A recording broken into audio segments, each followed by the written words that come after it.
Guys, for today's video, ngayon ang ulam namin guys, ito bumili ako nagpas 1/4 to guys na hipon. Ibabattle shrimp ko ulit siya at ito naglaga naman ako ng okra. Ayan guys, okra, ayan. Naglaga ako. Tapos ito yung tira namin kaninang tanghali. Ayan guys. Tapos iminats ko to guys sa ampalaya. Ginisang ampalaya. Ito guys, lagyan muna natin ng konti lang na mantika. Tapos itong butter natin guys na ayan, 1/4 lang. Tama na yan guys kasi nakakaprasa sa ating ibabutter shrimp. Ayan. Tapos guys, ang aking favorite na maliit na kahoy na ano guys, sandok. Ito pinagsama ko na yung ating hipon, bawang at luya. Ayan. Ayan guys. Ito malapit na yung ating okra. Ito guys, ilagay na natin. Brown na yung ating bawang.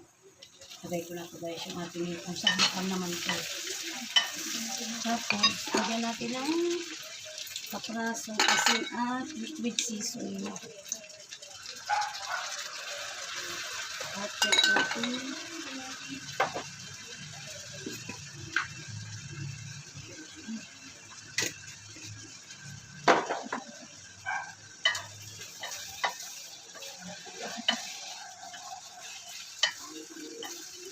Ayan, ganito lang ito guys. Tapos lalagyan ko siya ng kalamansi. Ito guys. Lagyan natin.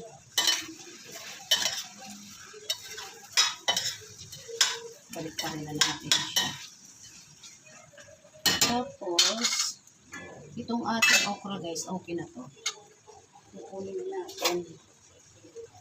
Ayan, okay na tong okra guys. Ayan guys, sausaw ko lang to guys sa kahit suka. Suka o kaya bagoong. Ayan guys. Ito na guys, okay na yung ating okra. Ito malapit na maluto yung ating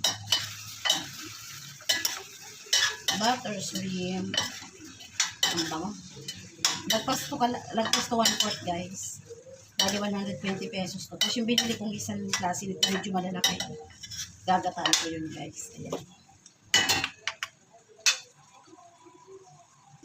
Tikman muna natin guys. Lagyan na yung alam. Konting asin pa. Ayan. Masyadong matabang. Masyadong matabang.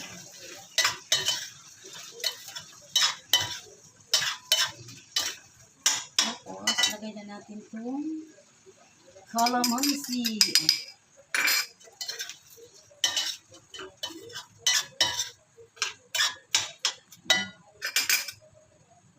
Ito guys, okay na yung ating butter shrimp ulit. Ayan. Ayan guys. Kain-kain na tayo. Ayan, kain na tayo.